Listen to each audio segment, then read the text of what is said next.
Quando pensamos em tanques de guerra, logo vem à mente os gigantes lendários. O Tiger alemão, o Sherman americano, o T-34 soviético. Máquinas que decidiram batalhas inteiras. Mas o que quase ninguém lembra é que antes deles existia uma geração de tanques completamente diferente. Lentos, barulhentos e às vezes até desengonçados. Mas foram eles que abriram o caminho para todos os titãs que viriam depois. Imagine você estar em uma trincheira, no meio da lama, cercado por arame farpado e metralhadoras inimigas. De repente, um monstro de ferro surge no horizonte. Lento, quase se arrastando, mas implacável. Essa foi a primeira visão de um tanque na história. A Primeira Guerra Mundial ficou conhecida como a Guerra das Trincheiras. Homens passavam semanas afundados na lama, sob chuva constante de artilharia, cercados por quilômetros de arame farpado e metralhadoras letais. Avançar parecia impossível. Cada ataque resultava em massacres, sem ganhos significativos. Foi nesse cenário de desespero que nasceu a ideia de um novo tipo de arma. Um veículo blindado capaz de atravessar trincheiras, esmagar obstáculos e proteger soldados contra tiros de fuzil e metralhadora. Em 1916, os britânicos apresentaram ao mundo o Mark I, o primeiro tanque usado em combate.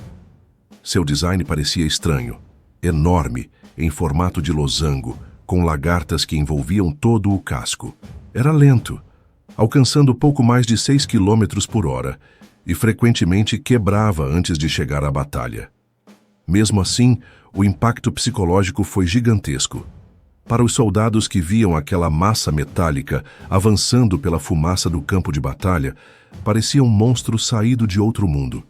Enquanto britânicos e franceses já usavam tanques no campo de batalha desde 1916, os alemães resistiam à ideia. Para eles, a guerra ainda seria vencida com infantaria disciplinada, metralhadoras e artilharia pesada. Resultado: quando finalmente decidiram construir seus próprios blindados, já era tarde. Somente em 1918, nos últimos meses da guerra, surgiu o A-7V, o primeiro e único tanque alemão de verdade da Primeira Guerra. E não era um veículo elegante, pelo contrário, parecia mais um galpão de ferro colocado sobre lagartas. Com mais de 30 toneladas e apenas 12 km por hora de velocidade máxima, o A-7V tinha sérias limitações. O terreno irregular das trincheiras o fazia balançar perigosamente, muitas vezes atolando na lama. A visibilidade era quase nula e dentro dele 18 homens se amontoavam em condições sufocantes. Calor intenso, barulho ensurdecedor e fumaça tóxica de combustível. No papel, sua força de fogo impressionava. Um canhão de 57 milímetros na frente e 6 metralhadoras nas laterais. Mas na prática, a baixa mobilidade comprometia seu desempenho. A produção também foi mínima. Apenas 20 unidades foram construídas. 20 tanques em uma guerra que mobilizava milhões de homens. A Alemanha, que mais tarde ficaria famosa pela inovação de seus Panzers e pela Blitzkrieg, entrou no campo dos blindados de forma tímida e atrasada. Ainda assim, o A-7V entrou para a história. Em abril de 1918, perto da cidade de Villers-Bretonneux, ele participou do primeiro duelo de tanques do mundo. De um lado, os A-7V alemães, do outro, os Mark IV britânicos. O encontro foi caótico, quase improvisado, mas marcou o nascimento de uma nova forma de combate, tanque contra tanque. Mesmo com todas as falhas, o A-7V simbolizou o primeiro passo alemão no mundo dos blindados. Enquanto britânicos apostavam em tanques gigantes e os alemães demoravam para reagir, a França seguiu outro caminho.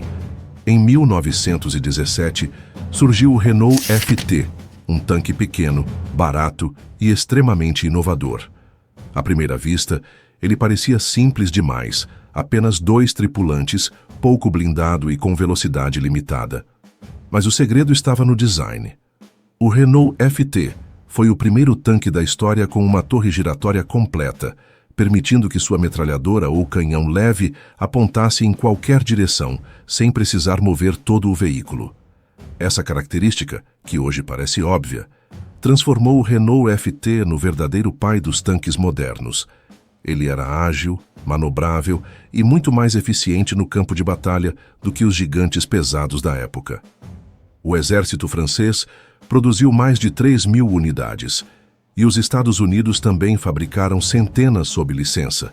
Diferente dos alemães, os aliados inundaram o fronte com milhares de Renault FT, mudando o equilíbrio das batalhas. Seu impacto foi tão grande que quase todos os tanques construídos depois seguiram o mesmo padrão: chassi leve, tripulação reduzida e torre giratória. Décadas mais tarde, essa mesma filosofia inspiraria desde os T-34 soviéticos até os Shermans americanos. Se o Mark I britânico abriu as portas para a era dos blindados, foi o Renault FT que mostrou o caminho certo. E por isso, muitos historiadores o consideram o primeiro tanque moderno de verdade. A pressa em buscar soluções para as trincheiras também gerou projetos bizarros. Alguns engenheiros acreditavam que tanques deveriam ser verdadeiros monstros de ferro, imensos, capazes de esmagar tudo à frente. Um dos exemplos mais famosos foi o tanque russo Tsar, também chamado de tanque czarista. Ao invés de lagartas, ele tinha 2 rodas gigantescas, com quase 9 metros de altura, lembrando mais uma bicicleta colossal do que um veículo de guerra. O resultado?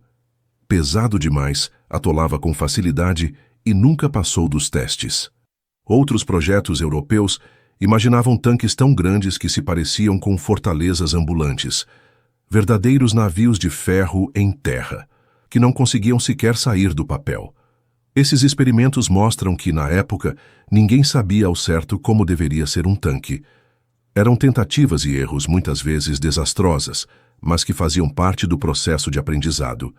Comparados com os tanques lendários que viriam nas décadas seguintes, esses protótipos pareciam realmente sucata, mas sem eles não haveria evolução. Cada falha aproximava engenheiros e generais da fórmula ideal para a guerra mecanizada. Eram lentos, barulhentos, muitas vezes ridículos, mas foi justamente dessa sucata que nasceu uma nova era da guerra. Do Mark I britânico ao Renault FT francês, passando pelo desajeitado A7 alemão e por projetos que nunca funcionaram, todos eles tiveram algo em comum. Mostraram ao mundo que o campo de batalha nunca mais seria o mesmo. Aqueles monstros de ferro, imperfeitos e estranhos, abriram caminho para máquinas que décadas depois mudariam a história. Dos erros e acertos da Primeira Guerra surgiram os verdadeiros titãs do futuro. E é por isso que, quando lembramos dos grandes blindados, devemos voltar ao início, pois foi lá em meio à lama e às trincheiras que a sucata se transformou em lenda.